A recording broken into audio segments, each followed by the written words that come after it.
हरे कृष्णा, राधे राधे। दोस्तों, आप सभी लोगों का स्वागत है हमारे YouTube चैनल शिखा भक्ति धारा में। आप सभी लोगों को कार्तिक मास की हार्दिक शुभकामनाएं। कार्तिक मास प्रारंभ हो चुका है। आज अश्विन मास की पूर्णिमा है और अश्विन पूर्णिमा से लेके कार्तिक मास की पूर्णिमा तक कार्तिक का महीना प्रारंभ हो जाता है। कुछ लोग आज अश्विन पूर्णिमा से अपना व्रत संकल्प कार्तिक माह का प्रारंभ कर देते हैं और कुछ लोग अश्विन पूर्णिमा के अगले दिन यानी 18 अक्टूबर से कार्तिक माह का प्रारंभ करेंगे। तो दोस्तों, प्रभु श्री हरि के लिए प्रिय कार्तिक मास की महिमा अब आपसे क्या ही कहें। इसके प्रभाव व पुण्यों का वर्णन अति दुर्लभ है। कार्तिक के पावन महीने में किए जाने वाले पूजा पाठ, व्रत, स्नान, दान, दीपदान आदि हमें अनंत गुना फल देते हैं। इसके लिए इसका महत्व अत्यधिक है। अगर आप कार्तिक स्नान ना भी कर पाएं तो भी कार्तिक महीने में तुलसी पूजन अवश्य कर लें, क्योंकि कार्तिक का महीना भगवान विष्णु को समर्पित है और भगवान विष्णु को तुलसी अति प्रिय है। और भगवान की कृपा पाने के लिए, सौभाग्य पाने के लिए तुलसी पूजा जरूर करें। आज हम आपको अपने इस वीडियो में तुलसी पूजन की बहुत ही सरल विधि बताने जा रहे हैं। तो चलिए वीडियो शुरू करते हैं। कार्तिक माह में सबसे पहले प्रथम दिन स्नान आदि करने के बाद तुलसी पूजा के लिए पहले तुलसी के गमले के आसपास अच्छे से सफाई कर लें और फिर आसन बिछा लें। उसके बाद अब आप जो है आटे से बहुत अच्छी सी रंगोली या फिर आप चौक बना लें, जिसमें आप तुलसी जी को विराजमान करेंगे। तो ये देखिए, हमने तुलसी के लिए यहाँ पर आटे से चौक बनाई है। इसी में हम तुलसी जी को विराजमान करेंगे। आपको बता दें कि कार्तिक का महीना तुलसी पूजन के लिए अत्यधिक महत्वपूर्ण है और ये पूजन सुबह और शाम दोनों ही टाइम होता है। कार्तिक स्नान जो करते हैं वो प्रातः ब्रह्म मुहूर्त में ही सूर्योदय से पहले ही स्नान कर तुलसी का पूजन करते हैं, पाठ करते हैं, कार्तिक महात्म पढ़ते हैं और तुलसी पूजा के बाद ही कोई और कार्य करते हैं।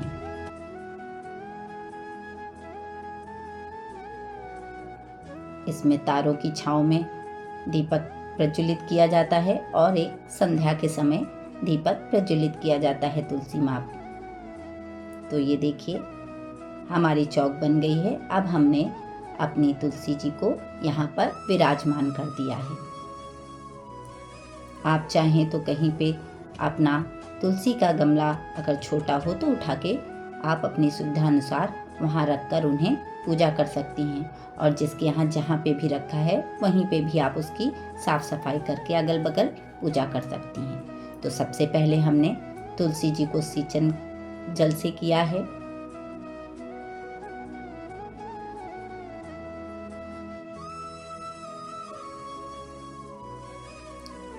तुलसी जी को सबसे पहले जल देते हैं और कार्तिक महीने में रविवार और एकादशी वाले दिन तुलसी जी का जल से पूजन व भोग नहीं करते हैं और ना ही इन्हें स्पर्श करते हैं। तो सबसे पहले अब हमने संकल्प लिया, हाथों दाहिने हाथ की गदोरी में जल लिया। अक्षत की जगह हमने तिल का प्रयोग किया है, पुष्प लिया है और उसके बाद जो भी आप कार्तिक महीने में तुलसी पूजन, स्नान, जो भी आप संकल्प लेना चाहते हैं, जिस प्रकार से भी आप कार्तिक का महीना तप वगैरह करना चाहते हैं, उसका संकल्प लेके आप गमले में छोड़ दीजिए या गमले के पास छोड़ दीजिए। अब हम उसी पाटे पे हल्दी और रोली से स्वास्तिक बनाएंगे। स्वास्तिक हर शुभ कार्य के लिए बहुत ही अच्छा होता है। स्वास्तिक का मतलब होता है गणपति जी का पूजा। तो हमने यहाँ पर गणपति जी की पूजा के लिए सबसे पहले स्वास्तिक बना लिया है। किसी भी शुभ कार्य के लिए स्वास्तिक बनाना अति फलदायी होता है। ये शुभता का प्रतीक होता है। इसे भी हमने हल्दी और रोली से मिलाकर बनाया है। उसके बाद अब हम इस पर थोड़े से तिल छिड़कते हैं। तिल का ही प्रयोग करेंगे कार्तिक के महीने में अक्षत का प्रयोग नहीं करते हैं। उसके बाद अब हमने दीप प्रज्वलन के लिए दीप को रखा और चारों तरफ थोड़े से पुष्प डाल दिया। अगर आपके पास पुष्प अधिक हैं तो अच्छे से सजा दीजिए। उसके बाद अब हमने तुलसी पर एक पुष्प समर्पित किया और तुलसी जी पर हल्दी और रोली से टीका किया। यहाँ पे हमने सिंदूर से तुलसी जी का टीका नहीं किया है, क्योंकि अभी तुलसी जी की पूजा कुंवारी के रूप में हो रही है और देवउठनी एकादशी पे जब तुलसी विवाह किया जाएगा तब उन्हें सुहाग की सामग्री और सिंदूर अर्पित किया जाएगा। उसके बाद अब हम कलावे के रूप में उन्हें वस्त्र समर्पित कर रहे हैं। आप चाहें तो चुनरी भी चढ़ा सकते हैं। अब हम दीप प्रज्वलित करेंगे और धूप जलाएंगे।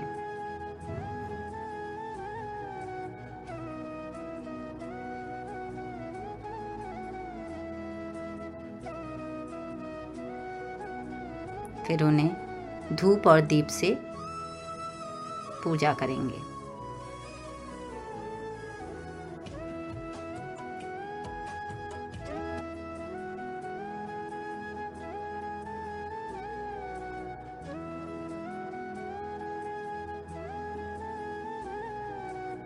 पूजा करने के बाद अब उन्हें हम भोग लगाएंगे। तो भोग में आप मिश्री, गुड़ कुछ भी लगा सकती हैं। तो ये देखिए हमने मिश्री का भोग लगाया है। आप कोई भी भोग गमले के अंदर ना दें, इससे चींटियाँ आ सकती हैं। तो आप भोग को बाहर ही लगाएं और उसमें एक तुलसी दल डाल दें। तुलसी दल कभी भी उस पेड़ से ना तोड़ें जिसकी आप पूजा कर रहे हैं। आप उसके लिए पहले से ही एक और तुलसी लाके घर में रख लें, जिससे आप पूरे कार्तिक माह में तुलसी दल ले सकें। उसके बाद अब हम दक्षिणा समर्पित करेंगे। इस प्रकार से भोग और धूप दीप दिखाने के बाद अब हम तुलसी जी की परिक्रमा करेंगे। वैसे तो परिक्रमा का प्रतिदिन का अलग विधान है, किंतु रोज के लिए आप 3 परिक्रमा प्रतिदिन कर सकती हैं।